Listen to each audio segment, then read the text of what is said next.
Clarissa Ward, you may have come across her coverage of Afghanistan when the US was withdrawing its troops and people from there. She's a conflict reporter she speaks 7 different languages. She's completed multiple assignments in Syria, Egypt, Russia, China, Lebanon, Iraq, and Afghanistan. She basically, like, you've seen her interview Taliban fighters. You've seen her go and report from the Taliban like zone way before. I think this was in 2019 or 2018. And she says, I appear calm, but that doesn't mean I am calm. I don't panic because you can't panic in those situations. If you're someone who panics, then you probably should be doing a different job because it will get you into more trouble. But it doesn't mean I'm calm on the inside. That's just the way I deal with fear. I get quiet and very focused. She started her career at Fox News, covering the overnight desk, the overnight assignment desk. And then she volunteered for a job nobody else wanted, which was to go to Baghdad. And then from there, she moved on to, I think she's been at CBS, ABC, and now CNN. But yeah, she basically sees herself as a translator between worlds who helps remind the viewer that beyond the geopolitics of power and the brutality of war and the clashes of cultures, people are just people. And the most interesting thing to me watching her coverage of Afghanistan is that you were seeing the Biden administration and a lot of the people in the US telling their citizens one thing about what was going on there. And she was literally reporting from the ground, talking to the people who couldn't get into the airport, whose visas were being denied and like their green cards weren't being accepted. So I just think the reality, as always on the ground, is very different from the highbrow political rhetoric we hear. For people to really hammer this point home, let's pull up the pictures of Clarissa here. We've got a number of pictures of her essentially surrounded by the Taliban on multiple occasions. And remember, I mean, look at this photo. This is nuts.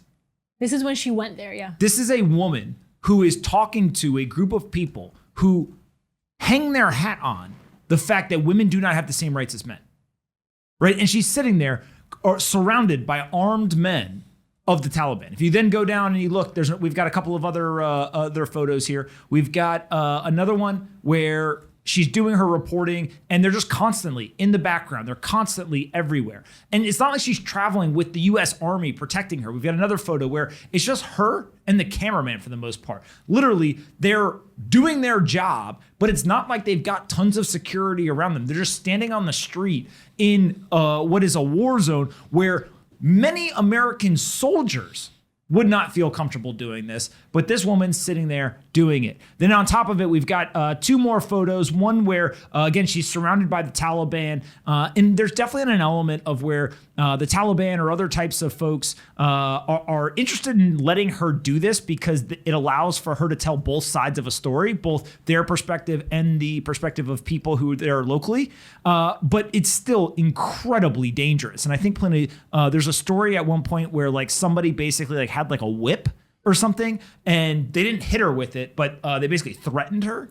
I think they like kind of threatened the cameraman and it was like a chain with a padlock on it and he was whipping it around. But the one thing about Clarissa that I find really interesting is she grew up in a very wealthy family. She had like 11 nannies on the Upper East Side by the time she was 8 years old. She went to elite British boarding schools. But then she realized it was 9/11, she was in college, and it opened her eyes to like, hold on, the rest of the world doesn't think of the United States the same way that we Americans see each other. And so she started learning, she had a love for languages, so she started learning languages, and that kind of led her to being a foreign correspondent. She knows English, French, Italian, Spanish, Russian, Arabic, and Mandarin Chinese. And she says that that's actually really helpful because when she's in those situations, she also like knows the dialect of certain places. And it helps her recognize when a situation is getting a bit dodgy and when to leave and get herself to safety. She doesn't rely on translators, which is very rare for these reporters. John, what do you guys think about this? Yeah, I mean, she's obviously got a lot of courage, right? She's sitting there on the ground and doing things that I think a lot of other people would not only find scary, but refuse to do.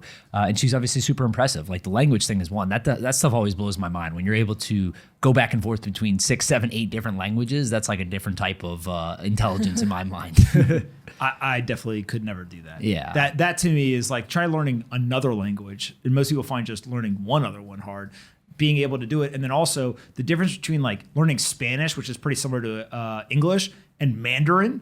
In Arabic? Yeah, Arabic, like no way. I tried like Spanish and that was tough. Oh, they're going to say for me. you tried Arabic. Well, I tried Spanish. I tried some. One thing that was a cool thing on languages that I forget who told me was when you group them by how their sentences are structured. Like vocabulary is vocabulary. You have to know the vocabulary and how to say it, how to spell it, whatever. But when you group them by structure of the sentences, right? So in Spanish and English, the difference is like you don't say the blue vase, you say the vase that is blue, right?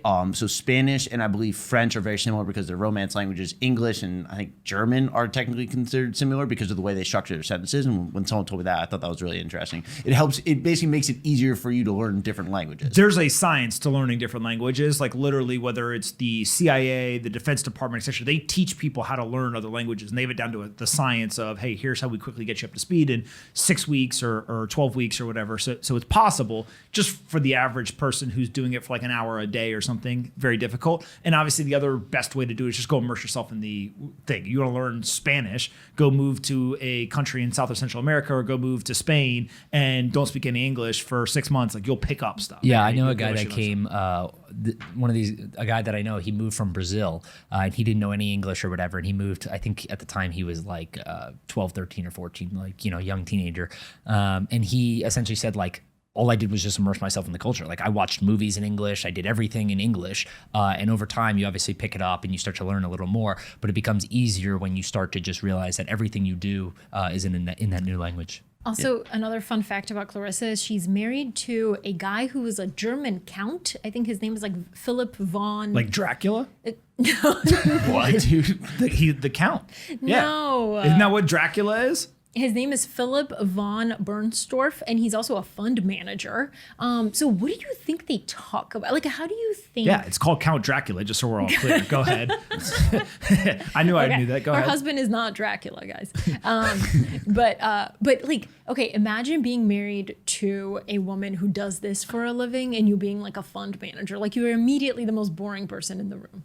Of course. What are the biggest things? You spent, I don't know how long, hopefully I'm not saying anything that I'm not supposed to say, but you spent weeks at this point reading everything you could find on her, watching as much content about her as you could, interviews, everything that she's ever put out on the internet in terms of like her process, etc. Yeah. What were the big takeaways for you around her? Like what's driving her to do this and what did you take away? One of the most interesting things is that she draws a very strong line as a foreign correspondent between reporting and activism. So she's like, there's so many instances where you're like, oh my God, like we gotta help these people, we gotta do something for these people, where you see a lot of suffering. But she's like, in order to do your job, you have to be somewhat neutral and not be an activist. But she says that by telling these people's stories, she hopes that, it inspires people to do certain things, etc. But her job is a storyteller rather than an activist. Hey guys, bang bang. Thanks so much for watching the Best Business Show today. And don't forget to check out our partner, SoFi. They make all this possible. They're a super app that lets you save, spend, borrow, earn, and invest all from one single platform. And if you go there today and you sign up for a SoFi Invest account, you can get between $5 and $1,000 for free from SoFi. Not everyone's obviously gonna get $1,000, but everyone gets something. Don't say that I never did anything for you. Go check them out at SoFi.com/pomp, download the app, and go ahead and open an account. SoFi.com/pomp, and make sure you come back and watch more of the Best Business Show. We're gonna build the biggest business show in the world, and we need your help.